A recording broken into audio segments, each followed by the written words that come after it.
Moji is here. Good morning, Moji. Good morning, Biodu. Yeah, how was the night? Not bad. Okay. Thank God. You know, I know what happened to you. I wonder why you're smiling. I don't want to smile.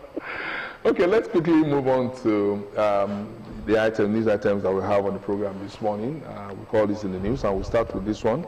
400 Nigerians comprising 90 females and 310 males have been deported from United Arab Emirates, arrived in Nigeria. The deportees were received at the Nnamdi Azikiwe International Airport, Abuja, by officials from the Office of the National Security Advisor in collaboration with the National Commission for Refugees, Migrants and Internally Displaced Persons, the National Agency for the Prohibition of Trafficking in Persons, the National Emergency Management Agency, and other relevant stakeholders. The diplomatic tension between Nigeria and the UAE has been ongoing, with the UAE imposing a visa ban on Nigerians nearly 2 years ago, stemming from various diplomatic disputes.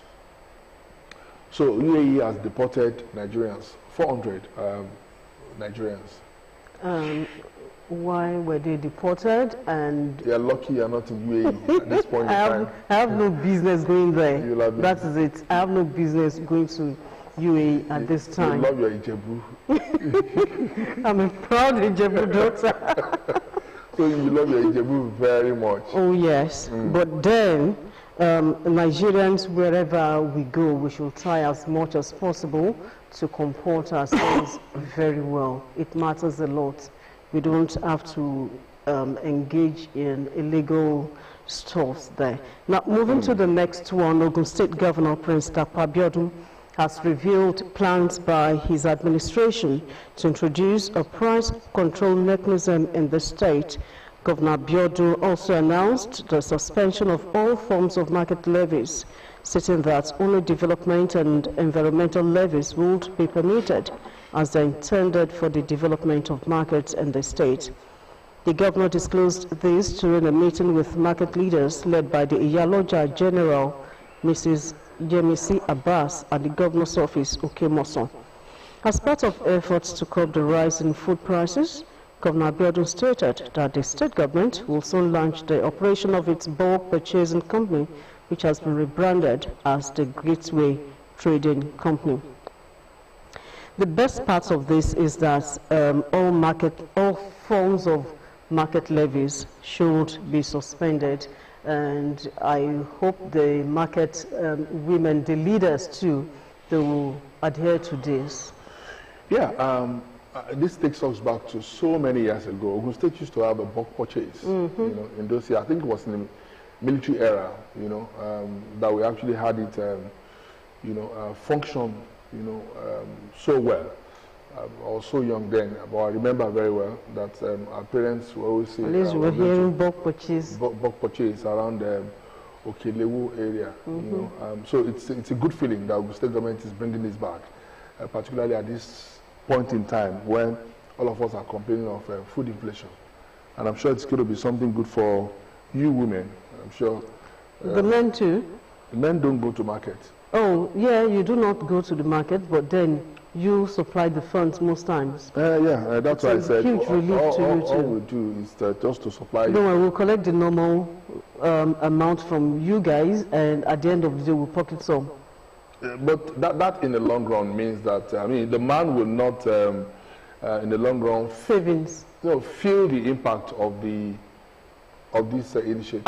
Well, I said it earlier on that men will also benefit. You said men don't go to the market.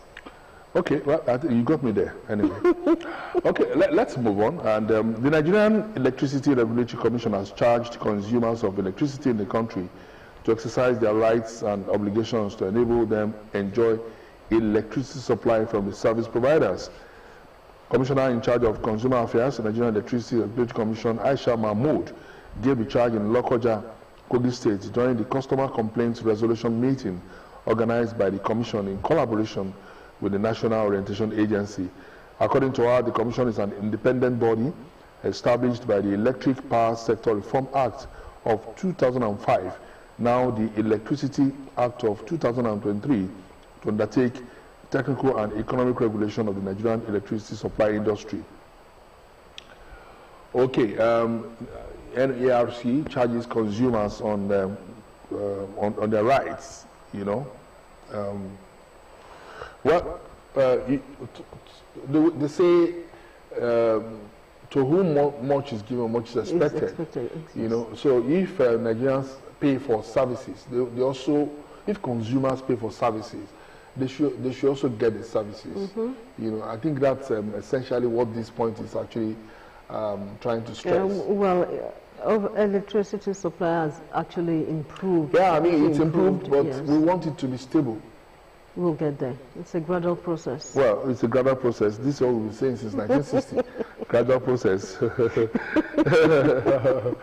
Okay, now from the Central Bank of Nigeria, the CBN has directed all payment service providers to route all transactions from POS terminals at merchant and agent locations, physical or electronic, through an approved CBN payment terminal service aggregator. It also issued a 30-day deadline requiring service providers to comply with enhanced routing guidelines for point-of-sale transactions. This move aims to strengthen the monitoring of electronic transactions across Nigeria and decentralize POS transaction routing, addressing concerns about the centralization of such transactions under a single entity. The Apex Bank, in a circular by Oladimeji Yesa Taiwo on behalf of the CBN's Payment System Management Department, stated that all POS transactions from merchant and agent locations must now be through any CBN licensed payment terminal service aggregator. I like this. It could also, you know, this certainly should also help in tracking down ransom payments, you know, where ransom goes, you know, because we do transactions on POS on a daily basis, and most times we don't even know how the money goes. You know, people do a lot of transactions.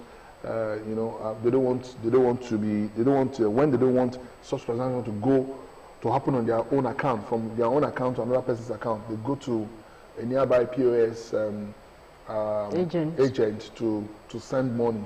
And so if such transaction is monitored, I mean, it could be monitored. You know, that's the point I'm trying to make, particularly in this age of kidnapping, and the kidnappers tell you, go and send money to us through POS and all of that.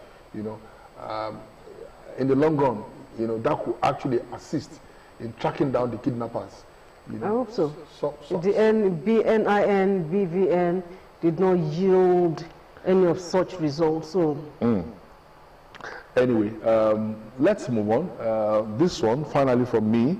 Sweden's government announced on Thursday that it will significantly increase grants for immigrants who voluntarily return to their home countries, aiming to encourage more migrants to do so. Starting in 2026, immigrants who choose to return will be eligible for up to $34,000, according to the right-wing government supported by the anti-immigration Sweden Democrats. Migration Minister Johan Forsell said the country in the midst of a paradigm shift in its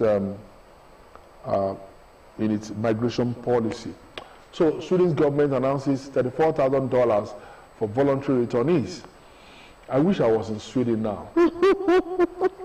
Yeah, $34,000 is a lot of money in Nigeria. Oh yes, it is. If you get that money and you willingly, voluntarily want to return to Nigeria, and you come back home with $34,000, you know, you'll be a big boy. Translate that to Naira. You could set up some business here. Oh yes. And then you forget about Sweden finally. You don't go back, you know. This is the first time I'm seeing. Can such happen in Nigeria? Maybe, I don't know. Our government should just do something, you know, about the state of the nation so that this Japa syndrome will reduce. Okay. The United Nations Children's Fund and Ogun State House of Assembly signed a certificate of commitment to reducing out-of-school children in the state. The certificate of commitment was signed when the UNICEF Chief of Lagos Field Office and a team paid an advocacy visit to the state legislators on the reduction of out-of-school children in the state. She revealed that according to the UBEC national audit, there are still 10.2 million out-of-school children at the primary level and another 8.1 million out-of-school children at the junior secondary level. Responding, the Speaker, Oludaisi Elemide, agreed that there was an urgent need for the state to take steps to address the problem of out-of-school children. All right. Addressing good move by the yes. assembly. Good move. Good move. And we just hope, you know, that this will, you know, make some impact on this, because it's really becoming a very huge monster, you know, in our society today. You know, if you look at the number of children that are out of school, you know, you marvel at what the future holds for them, you know. And then they're not even getting opportunities in other sectors of life. If you're out of school, you could still be educated in another way, informally, maybe as an artisan or something somewhere. But if you're out of school and there's nothing for you out there, then it's the future becomes hopeless, somewhat. I believe for this to actually work, there is need for the government to improve on the employment level. A lot of children are not encouraged. You know, you hear things like, even after education, you know, what is their employment? So the government, there is something the government needs to do, encourage them to. And even the economy right now is not friendly. With the hiking price of fuel, goods and services, I wonder if a lot of these children, a lot of parents will afford for their children to go back to school come Monday or the next session. I've seen some, I don't know, some private schools. There's a particular private school that took, that added 100,000 naira to the school, to the fees, you know.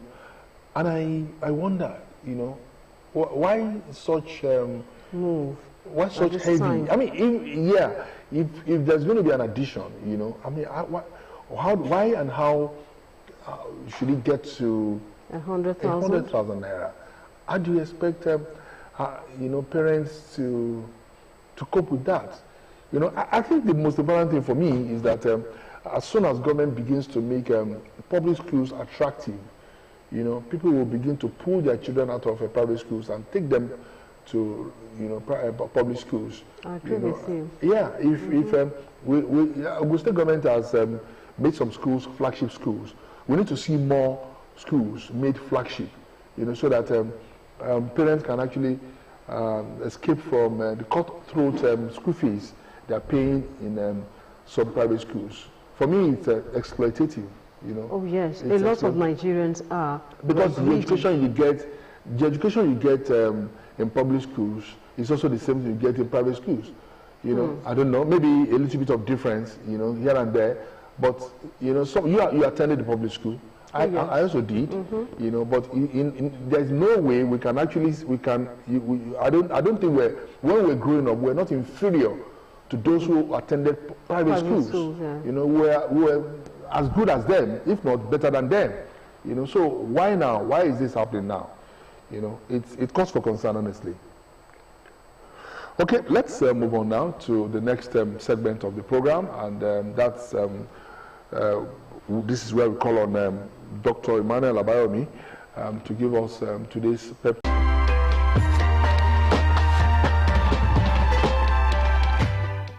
So many years